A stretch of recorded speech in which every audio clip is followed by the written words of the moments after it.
FCR 2017。Let's proceed with FCR 2017-1839.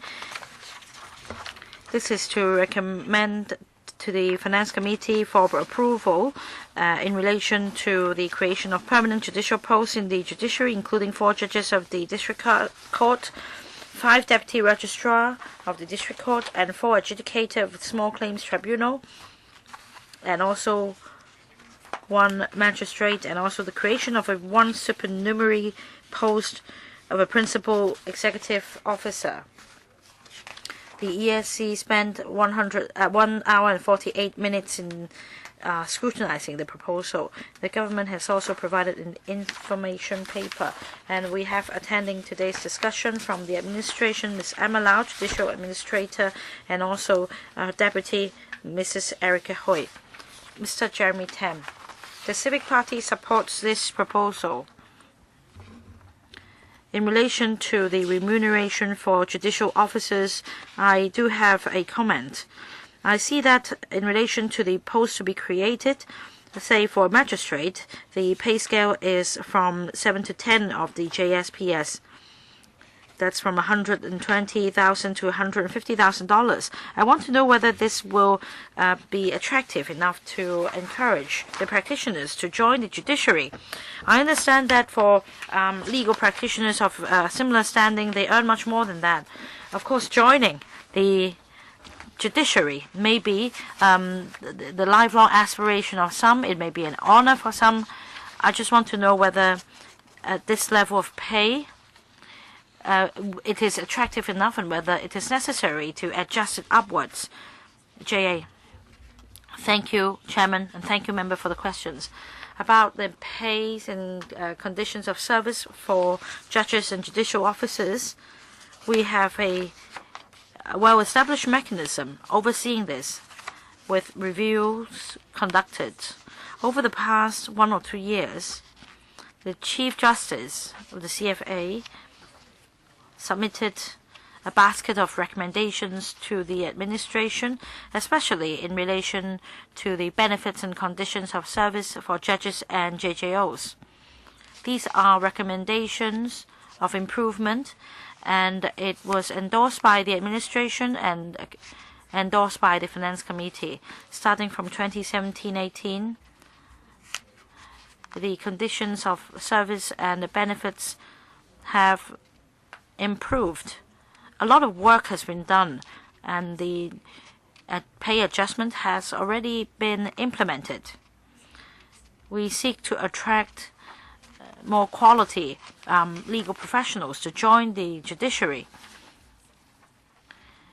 Of course, we provide reasonable level of remuneration. It may not be directly compared with how much is earned by the private legal practitioners. Still, we find the new level of pay and conditions of service reasonable. Another question is this. We need to create more posts because the reprovisioning of the West Kowloon Law Courts has been completed. Well, it's such a huge building, albeit that I do not have the opportunity to visit the building yet. My question is, with more judges and JJOs posts created this time, I want to know whether you are going to recruit more judges and JJOs. Or is it that after this recruitment exercise, in 3 or 5 years, there won't be another recruitment exercise? Can you give us any reference? J.A. Thank you, Chairman, and thank you, Member, for the question. There are 3 reasons why we propose to create these permanent judicial posts. First, under the civil jurisdiction of the DC, the limit will be increased from 1 to 3 million, and for small claims tribunal, the jurisdiction limit will be increased from $50,000 to $75,000 because of the increase in the jurisdictional limit. We therefore need to consider that there will be an increase in workload for the small claims tribunal and the district court. The other point is that for the registrar of the district court, especially deputy registrar in the district court, and adjudicators of small claims tribunal, at the moment the workload is such that it has exceeded the capacity of the establishment. We therefore need to regularize the establishment by creating permanent posts.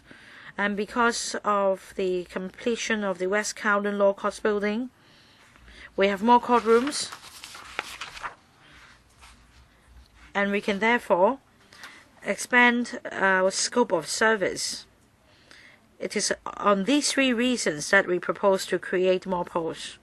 Over the past few years, at different times, we conducted reviews on the operation of different levels of courts.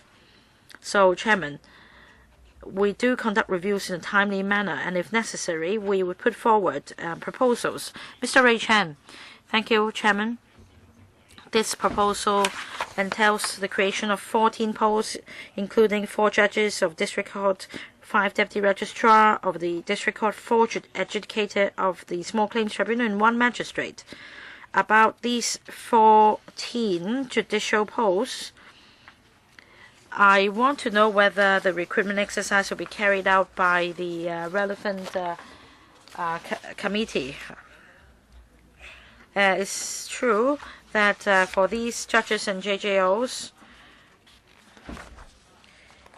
they are at the level of judges as well as magistrates, and they will be recruited in the open recruitment exercise.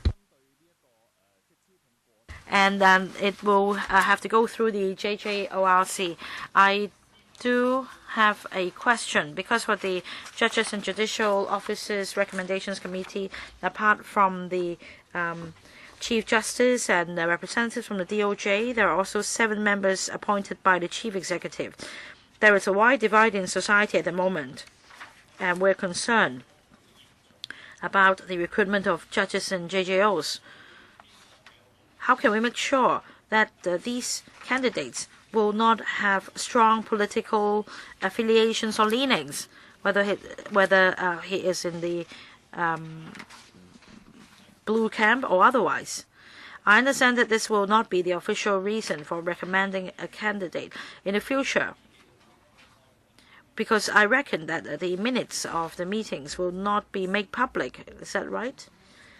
For the Judges and Judicial Officers Recommendation Committee, they are tasked to make recommendations to the Chief Executive. And as such, there is every reason for the recommendations to be kept confidential.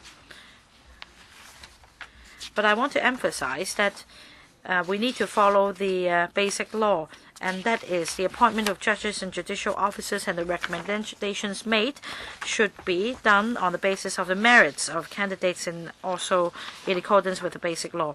Of course, I understand this will be the line to take for public offices. From C.Y. Leung administration to Carrie Lam administration, you may say that the public has now more trust in the government, but how can we enhance the credibility? For example, my suggestion is that perhaps this committee can take up a member who is a former member of this council representing the functional contingencies. I understand that there is an express provision against that. At the moment, it is as an independent committee. The composition is clearly stipulated in the law. As for the legal as a representative from the legal sector, apart from the Chief Justice of the CFA, there are also 2 judges and also Secretary for Justice, and also other members appointed after consulting the views of the legal professional bodies, that is the Bar Association and also the Hong Kong Law Society. And there are also 3 other lay persons who have no affiliation with the legal sector. From our experience,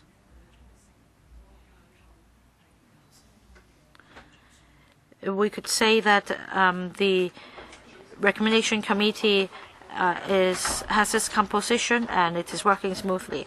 I just want to make this suggestion to make this committee more credible, to avoid this committee being accused of appointing judges with strong political views. And I see that this list of candidates, one of the candidates actually nominated John Zhang during the CE election, so it's not all pro Carrie Lam. But there is still a question. We don't want to be criticized by the international community that our judiciary is on the decline. So perhaps you should just go back and think about my suggestion. Chairman, let me reiterate that this is a statutory body, independent statutory body. Ms. Yang Jiang, 5 minutes. Thank you, Chairman. I would like to ask a follow-up question about the recommendation committee for judges and judicial officers. It said that in an open recruitment exercise, the Secretariat would shortlist certain candidates. If you want to employ 2, are you going to provide a list of 2 to the committee? Is that the case? JA? Well, the judiciary has this policy for magistrates, district council judges, and CFI judges. For these are 3 posts. We would conduct open recruitment exercises.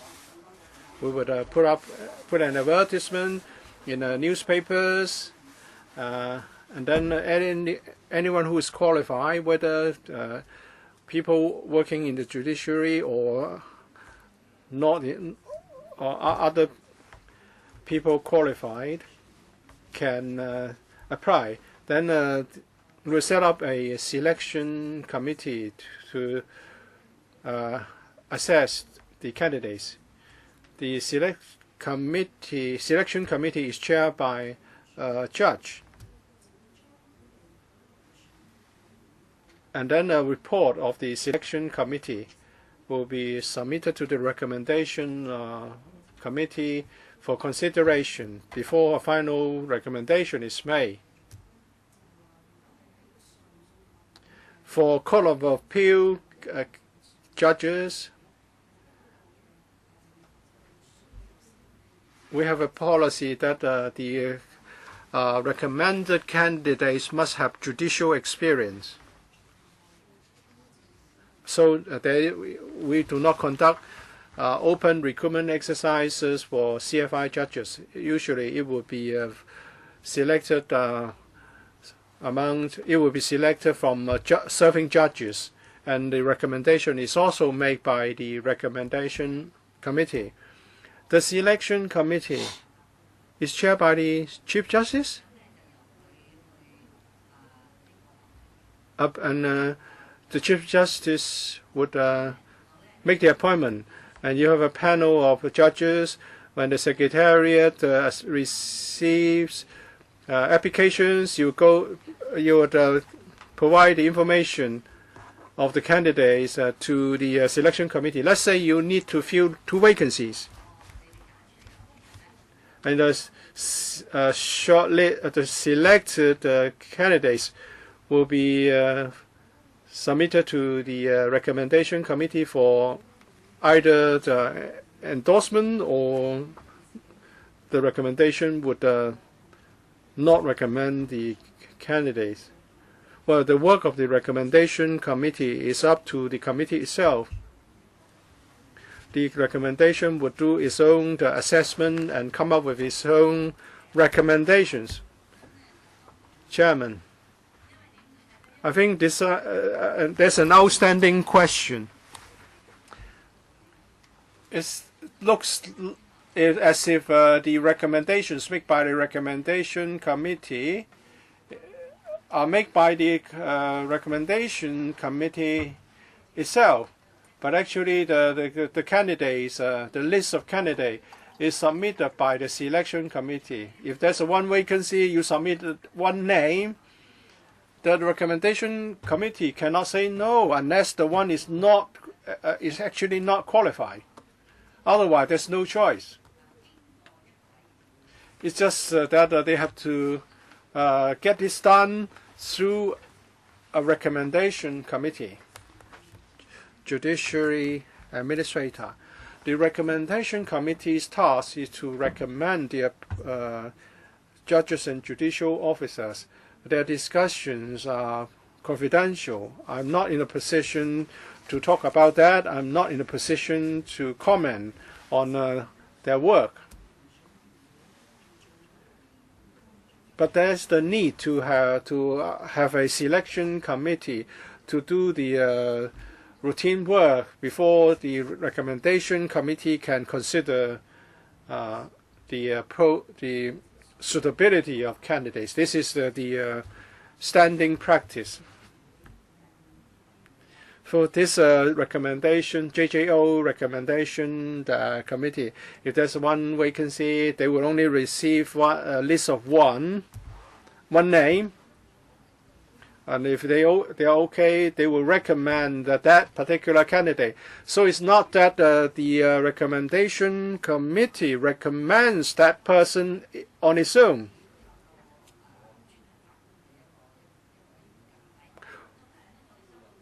It's just like this council. We are also asked to endorse the recommendations of judges. We don't have any choice. The selection is over when the names are submitted to this council. Of course, we can reject the recommendations, but every time the number of the names would be recommended and endorsed.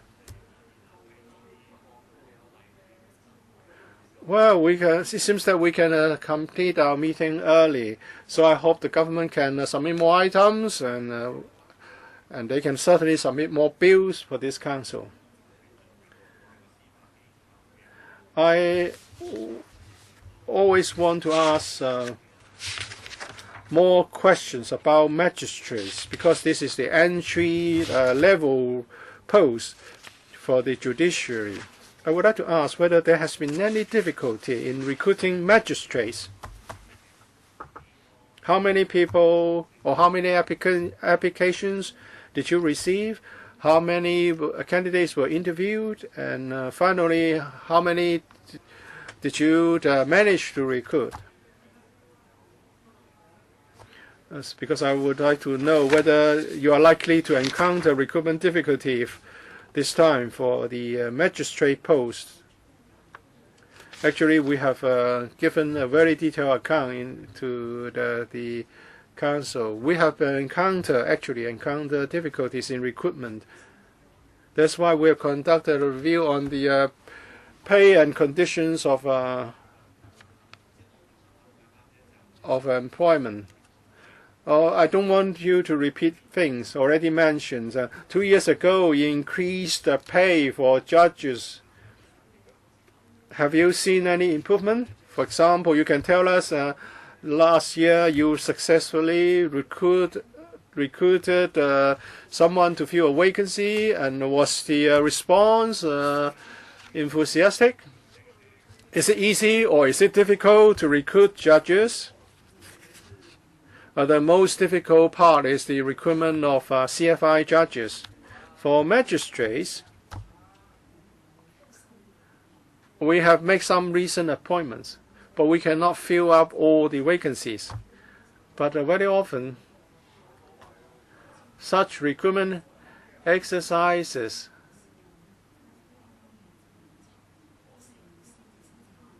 the pay increase took effect in 2017, April 2017. So we have to look at next year's recruitment exercise to ascertain whether it's helpful to increase pay. We know that there are recruitment difficulties, and the judiciary is conducting another review on the retirement age of judges, so that we can better retain judges. What is the current retirement age and what is the proposed new retirement age? For CFI judges and above, the retirement age is 65, district court 65, magistrate 60. The review that we are conducting is drawing to a close. When we have the final conclusions, we will submit our recommendations to the government. Ms. Yang Zheng, 4 minutes.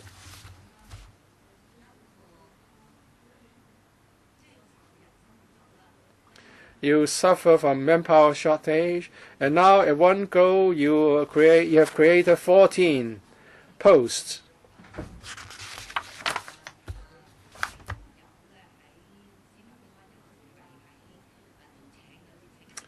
Sometimes the judiciary employs so-called part-time magistrates. Are you going to recruit more?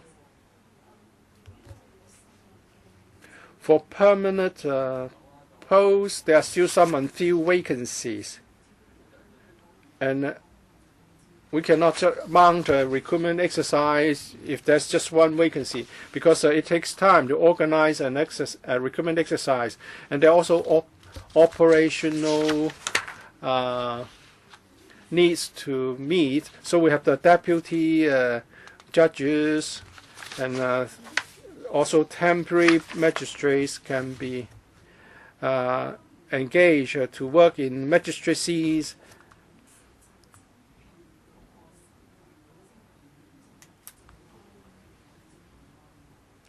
But when we have more vacancies, we can certainly mount more exercises to recruit more. How many? What's the ratio between permanent magistrates and temporary ones? At the level of magistrates, we're 24 on temporary appointment, 24 magistrates on temporary appointment, and the ratio is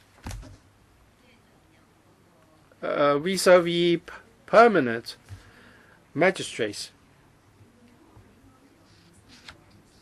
We have more than 50 permanent magistrates, 20-odd temporary magistrates.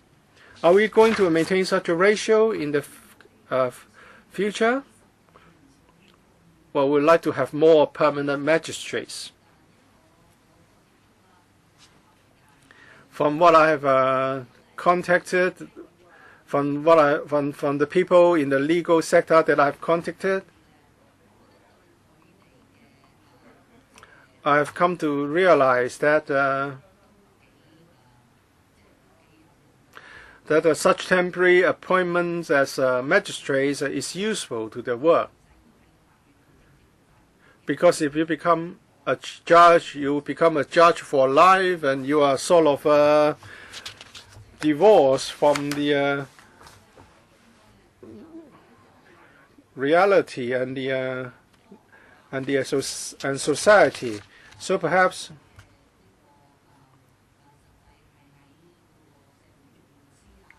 you should appoint more people with legal experience, lawyers and counsel. More lawyers and counsel should be appointed.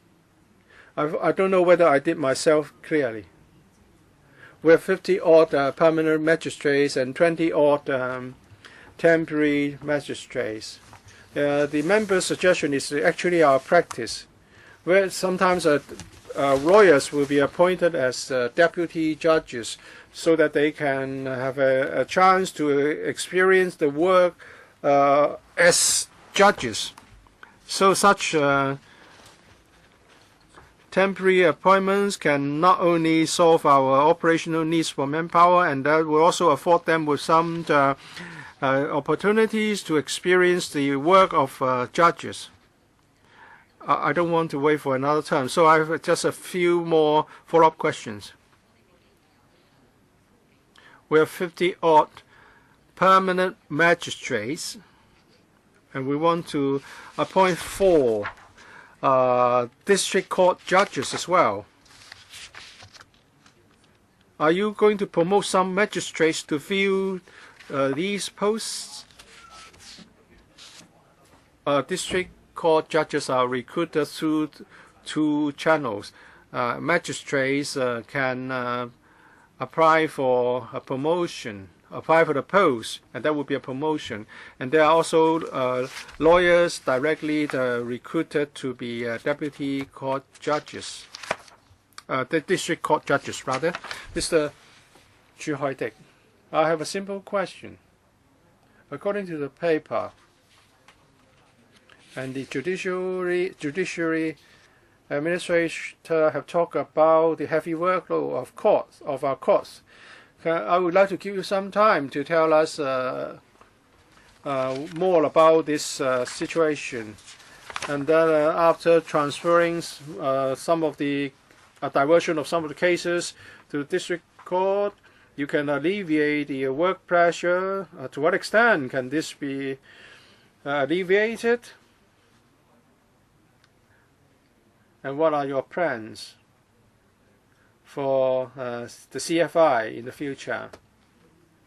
Thank you for your questions. The workload of the CFI is really heavy, and the recruitment of CFI judges are also the most difficult. So we have a very tight manpower situation. So we are also appointing deputy judges to CFI. But for CFI cases, we cannot just look at the workload in terms of numbers, because a case may be just a case, but it's complicated, and the time required for such a complicated case can be very long. So by raising the civil jurisdiction of district courts, we believe some cases, some of the cases such as personal injury cases can be transferred from the CFI to the district courts. From our standpoint, if after such a transfer or diversion of cases, we're not going to reduce the manpower of CFI in spite of the diversion. We will maintain the same manpower level, so that the capacity of CFI in handling complicated and urgent cases can be smoother. So you are just diverting some of the cases from CFI to DC. And as for the future, since you are suffering from a shortage of judges, do you want to divert more cases from CFI to the district courts in the future? For civil cases and civil jurisdictions, we are conducting a review. We have consulted the Law Association and the Law Society and Bar Association. We believe the first appropriate step would be to raise the civil jurisdiction of the DCs. But there are some special cases which can only be heard by the CFI. We are of the view, for the time being, that those cases should come under the CFI's jurisdiction. But we are going to see some cases diverted, arising from the change in jurisdiction. And we are all of the view that some of the judges are now experienced enough to handle the complicated cases. Also, on small claims, you've increased the number of officers, judicial officers. Now, when you come to the LegCo asking for increase in judicial officers, usually there's not much resistance. So whether it's a land tribunal or small claims tribunal, I understand that the caseload is large or high. Now, apart from increasing new officers on your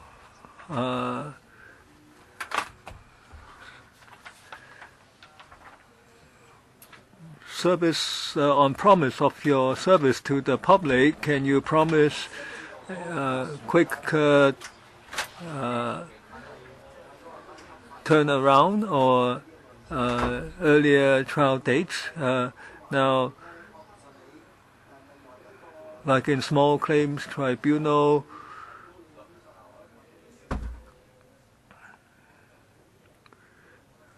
will you be increasing your manpower once you have improved your service? Now, all along we've wanted to increase the number of officers for small claims tribunal. Now, in the past, there is the restriction because there isn't enough space at Wan Chai, and now we've moved to West Kowloon, so it's facilitated because there's more space. Because at small claims tribunal, it's not just an increase the number of adjudicators. Now, we have also increased the establishment in support staff so that the procedure can be more smooth. And at West Kowloon, we have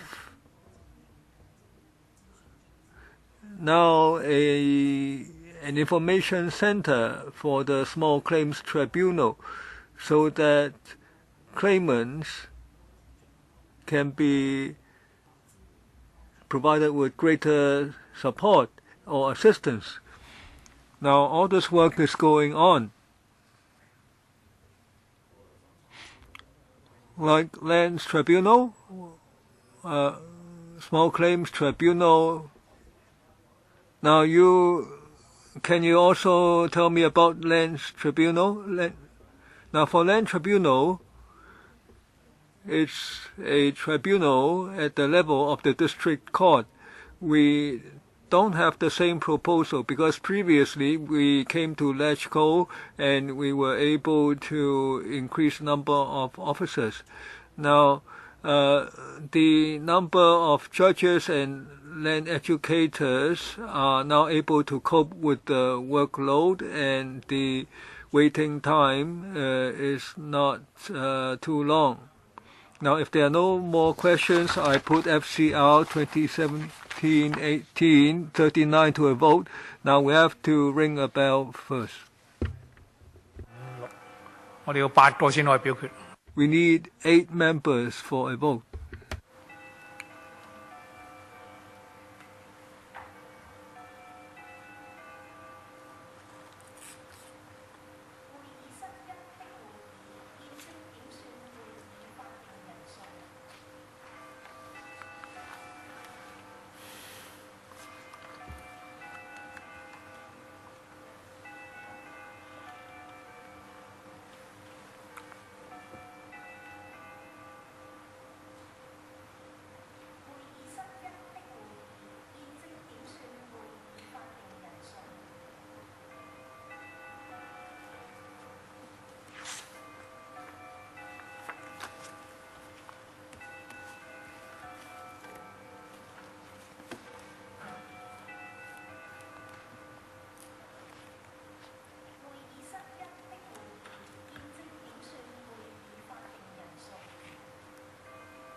We have enough members. We can proceed to vote.